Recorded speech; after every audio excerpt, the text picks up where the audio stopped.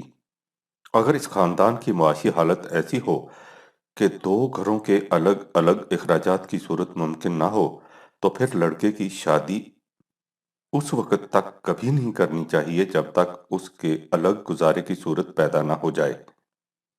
اس کے سوا اس جہنم سے بچنے کی کوئی صورت نہیں جس کے شعلے اس وقت ہمارے گھروں کو اس طرح خاکستر بنائے جا رہے ہیں۔ حمید کے معاملے میں ماں کی اس نفسیاتی کشمکش کے علاوہ معاشی مشکل بھی تھی، جس سے وہ بیچارہ پہلے ہی خائف تھا۔ شادی کے اخراجات کا قرض، گھر کا بڑھتا ہوا خرچ، باپ کی مسلسل بیماری، جب ان تمام باتوں کا مجموعی اثر مرتب ہوا تو ساس کا نزلہ غریب رشیدہ پر گرنا شروع ہو گیا۔ وہی رشیدہ جس کے متعلق ابھی چند دن شادی سے پہلے یہ کہا جاتا تھا کہ وہ بے حد سمجھدار، سلیقہ شعار، کم سخن، نیک، اطاعت شعار ہے، اب اس میں کیڑے پڑنے شروع ہو گئے۔ منحوس سبز قدم جس دن سے ہمارے گھر میں آ گئی ہے، گھر کی برکت اٹھ گئی ہے، اسی آمدنی میں یہ گھر بھرا ہوا نظر آیا کرتا تھا، اب ایسی نابرکتی ہوئی ہے کہ گھر بھائیں بھائیں کرتا ہے، نہ کوئی سلیقہ نہ تمیز، نہ کھانے پکانے کا ڈھنگ، نہ رکھنے سنبھالنے کا خیال۔ معلوم نہیں اس کی ماں نے یہ سمجھ رکھا تھا کہ بیٹی کو ساری عمر اپنے گھٹنے سے باندھے رکھنا ہے اور کسی پرائے گھر بھیجنا ہی نہیں، جو اسے ایسی لاڈلی بنا رکھا ہے۔ یہ اور اسی قسم کی اور ہزار باتیں۔ ادھر صبح حمید گھر سے نکلا اور ادھر یہ کل شروع ہوئی اور شام تک لان تان کا یہ سلسلہ جاری رہا۔ رشیدہ نے ہزار جتن کیے کہ کسی طرح اس کی ساس اس سے راضی رہے، لیکن جہاں قصور یہ ہو کہ آٹا گوندتی کا سر کیوں ہلتا ہے، وہاں خوش رکھنے کی تدبیر کیا نکل سکتی ہے۔ رشیدہ یہ سب کچھ اپنے آپ پر سہتی اور کسی کو کانوں کان اس کی خبر نہ ہونے دیتی تھی۔ اس نے حمید سے بھی اس کا ذکر نہ کیا۔ جب اس کی ساس نے دیکھا کہ حمید اپنی بیوی کو کچھ نہیں کہتا تو اس نے خود حمید سے بھی رشیدہ کی شکایات شروع کر دیں، اور اس طرح جہنم کی آگ کے وہ شعلے جنہیں رشیدہ اپنے دامن میں سمیٹتی چلی آ رہی تھی، حمید کے گریبان تک بھی جا پہنچے۔ وہ مالی مشکلات کی وجہ سے پہلے ہی پریشان تھا، اب اس کے سر پر نئی قیامت ٹوٹی۔ اس کی مصیبت کی نوعیت بھی عجیب و غریب تھی۔ وہ سمجھدار لڑکا تھا، اس لیے وہ بات کو جانچ کر اس نتیجہ تک پہنچ جاتا تھا کہ رشیدہ بالکل بے قصور ہے، اور اس کی ماں کی سراسر زیادتی ہے، لیکن ماں باپ کی عظمت و عقیدت کا جو تصور بچپن سے اس کے دل میں جاگزین تھا، وہ ان کی اطاعت کے جو وعظ اس نے سن رکھے تھے، ان کے پیش نظر وہ اس کی جرت نہیں کر سکتا تھا کہ بیوی کے مقابلے میں ماں کو قصوروار ٹھہرا دے، لیکن اس سے اس کا دل جس نفسیاتی کشمکش کی آماجگاہ بن گیا، اسے تو وہ نہیں روک سکتا تھا۔ بیوی کی مظلومیت، ماں باپ کی اطاعت، اپنی بے بسی، یہ وہ احساسات تھے جو اسے سانپ بن کر ڈستے تھے۔ وہ جانتا تھا کہ اس مصیبت کا حل یہی ہے کہ وہ ماں باپ سے علیحدہ ہو جائے، لیکن معاشی مجبوریاں اس حل کو ناممکن بنا رہی تھیں۔ ایک آدھ مرتبہ اس نے اس خیال کا اظہار بھی کیا تو ماں نے سر پیٹ کر کہا کہ تو مجھ سے الگ ہو گیا تو میں کنویں میں ڈوب کر مر جاؤں گی۔ ان پریشانیوں نے حمید کو بھی اندر ہی اندر کھوکھلا کرنا شروع کر دیا، لیکن حمید سے کہیں زیادہ اس کا اثر رشیدہ پر تھا۔ جو اس کے ساتھ بیتتی تھی اسے تو وہ شاید جھیلتی چلی جاتی، لیکن حمید کی خاموش پریشانیاں اس کے لیے ناقابل برداشت تھیں۔ اس سے اسے بری طرح گھن لگ گیا اور وہ اندر ہی اندر سوکھتی چلی گئی۔ اسی حالت میں اس کے ہاں پہلا بچہ پیدا ہوا۔ ظاہر ہے کہ جس بچے کی ماں کی صحت کا یہ عالم ہو، وہ بچہ پیدائش کے ساتھ ہی اپنے اندر کیا کیا بیماریاں یا ان کے پیدا ہونے کے اسباب نہیں لائے گا۔ ایک تو رشیدہ کی صحت خراب، اس پر غریبی، نہ اس کی ہی دیکھ بھال ہو سکی اور نہ بچے کی۔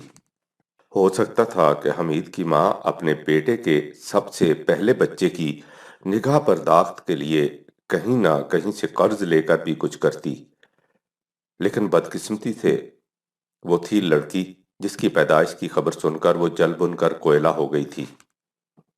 منحوس بہو کی منحوس لڑکی، اس کی دیکھ بھال کون کرتا؟ 3 مہینے تک وہ بیچاری کسی نہ کسی طرح زندہ رہی، پھر اپنی غمزدہ ماں کے کلیجے پر مستقل ناسور چھوڑ کر چل بسی۔ اس کے بعد رشیدہ کی حالت دن بدن خراب ہوتی گئی۔ اسے تپ لازم ہو گیا۔ ملک کی تقسیم کی افتاد سے اس کے ماں باپ بھی بہت غریب ہو چکے تھے۔ توادارو کہاں سے آتا؟ بس اس طرح اس نے گھل گھل کر جان دے دی۔ یہ ہے طاہرہ تمہارے بچپن کی سہیلی کی الم انگیز داستان۔ یہ اس کی داستان نہیں، داستان ہے تمہارے معاشرے کی۔ کیا معلوم کتنی رشیدہ ہر روز اس کی بھینٹ چڑھتی ہیں۔ اول تو کسی کو علم نہیں ہونے پاتا کہ کس گھر میں کیا ہو رہا ہے، اور اگر علم ہونے پاتا ہے تو صرف اتنا کہ آج فلاں کی بیٹی یا فلاں کی بہو کا انتقال ہو گیا۔ اس سے زیادہ کسی کو کیا خبر کہ مرنے والی کس طرح مری ہے؟ ایک جلنے کے سوا اور کوئی کیا جانے؟ حالتیں کتنی گزر جاتی ہیں پروانے پر۔ معلوم نہیں طاہرہ، جب جاوید جوان ہوں گے اور تم ان کی شادی کی فکر کر رہی ہوگی تو اس وقت میں موجود ہوں گا یا نہیں، لیکن میری 2 3 باتیں ضرور یاد رکھنا۔ اگر تم نے ان پر عمل کیا تو تمہاری زندگی بھی سکھ سے گزرے گی، اور جاوید میاں اور اس کی بیوی کی زندگی بھی مسرتوں کے جھولے جھولے گی۔ سب سے پہلے تو یہ کہ جاوید کی شادی کی فکر اس وقت کرنا جب وہ اتنا کمانے کے قابل ہو جائے کہ اپنی ذمہ داریوں کا بوجھ خود اٹھا لے، اور اگر خدا نہ کرتا حالات ایسے ہو جائیں کہ اسے ماں باپ کی بھی مالی امداد کرنی پڑے تو وہ یہ بھی نہایت آسانی سے کر سکے۔ پھر اس کی شادی سے پہلے اچھی طرح سمجھ لینا کہ اس کی توجہات کا بیشتر حصہ اس کی رفیقہ زندگی کے لیے مخصوص ہو جائے گا، اور تمہارا اس میں کوئی حصہ نہیں ہوگا۔ تمہیں اس سے صرف حسن سلوک کی توقع رکھنی چاہیے۔ شادی کے ساتھ ہی اس کے آزادانہ طور پر الگ رہنے کا بندوبست کر دینا، اور ان کے گھر کے معاملات میں کم از کم دخل دینا۔ جس قدر دخل دینا ضروری سمجھو اسے بھی محض مشورتاً کہنا، اور اگر وہ اس مشورہ کو قبول نہ کریں تو اس کا قطعاً خیال نہ کرنا۔ اس کے بعد تم دیکھو گی کہ جاوید کس طرح تمہاری عزت کرتا ہے اور تمہاری بہو کس طرح تمہارے پاؤں دھو دھو کر پیتی ہے۔ لکھنے کو تو میں تمہیں یہ سب کچھ لکھ رہا ہوں، لیکن اس کے ساتھ ہی جی میں ہنس بھی رہا ہوں۔ مجھے معلوم ہے کہ آج یہ تمام باتیں تمہیں بہت اچھی لگتی ہیں۔ تم ایک ایک لفظ کی تائید کرتی ہو اور کہتی ہو کہ واقعی ہونا ایسا ہی چاہیے، لیکن اس وقت تمہیں ان میں سے شاید ایک بات بھی یاد نہ رہے، اس لیے کہ آج تم بہو ہو اور کوئی اور تمہاری ساس ہے، اور اس وقت تم ساس ہوگی اور کوئی اور تمہاری بہو ہوگی۔ دنیا کا چکر بھی عجیب ہے، لیکن یہ چکر بیٹا ہمارا اپنا پیدا کرتا ہے، دنیا کے بنانے والے کا پیدا کرتا نہیں ہے۔ وہ سب کو ایک جیسے انسان پیدا کرتا ہے اور ہم ان انسانوں کو ساس اور بہو بنا دیتے ہیں۔ اس کے بعد ساس اور بہو تو باقی رہ جاتی ہے اور انسان ختم ہو جاتا ہے، لیکن خدا کا قانون انسان کو ہر حال میں باقی رکھتا ہے، اسے کبھی ختم نہیں ہونے دیتا، بلکہ اسے ہر لمحہ بلند سے بلند تر کرتا جاتا ہے۔ لہٰذا تم بہو ہو یا ساس، اپنے اور دوسرے کے انسان ہونے کو کبھی نہ بھولنا۔ خدا نے ہر فرزند آدم کو واجب التکریم پیدا کیا ہے۔ وَلَقَدْ كَرَّمْنَا بَنِي آدَمَ، سورت نمبر 17، آیت نمبر 70۔ جو شخص ہر حال میں اس حقیقت کو سامنے رکھتا ہے اسے مسلمان کہتے ہیں۔ اچھا، خدا حافظ۔ جاوید میاں سے دعا کہنا۔ پرویز، 8 جنوری سن 1954 ء۔